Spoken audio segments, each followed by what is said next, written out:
So, welcome back sa YouTube channel mga buddies once again. Ito yung ating perimeter marker na HTM na tinatawag ngayon. Ito ay pointer. Yan, naka-arrowhead yan. Tapos bilog siya dito. Ibig sabihin, center ka lang. Ito ang box type. Yan. Yan, box type. Box type po yan. Yan. Yan, box type yan. Ito, box type. Puro box type yan. Ito box type din. Yan. Ito, box type yan. Yan. Perfect. In-slice yan mga bodies. Ito din. Ito ang the best na perfect sa perimeter HTM marker natin na si Crincy is ito, simento na box type.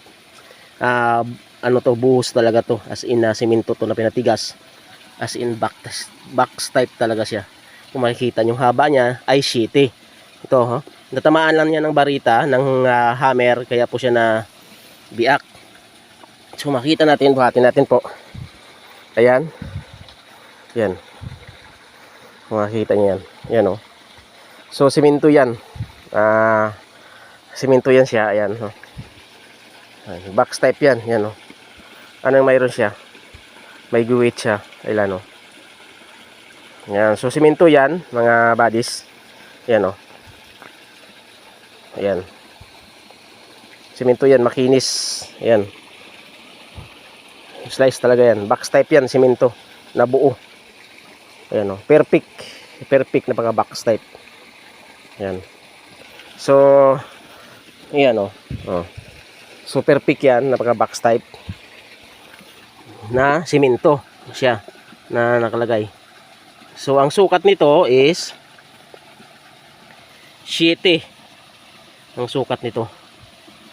So yung yan mga bodies ang update natin ngayon na yan. Simento na box type kung makikita nyo. Yan. Ibig sabihin alam nyo na yon yung ibig kong sabihin. Mga katiits na mga treasure dyan, mga kasamahan natin. Yan. Simento, pinaka-perfect na HTM short piece marker na ibig sabihin is ayun na. So yan po ang ano natin ngayon mga buddies. Kung bago ka pa lang sa YouTube channel ko, mag-subscribe ko na dyan para ma-update mo lahat ng mga site ko na pinupuntahan. So yan ang mga buddies ang ano natin ngayon.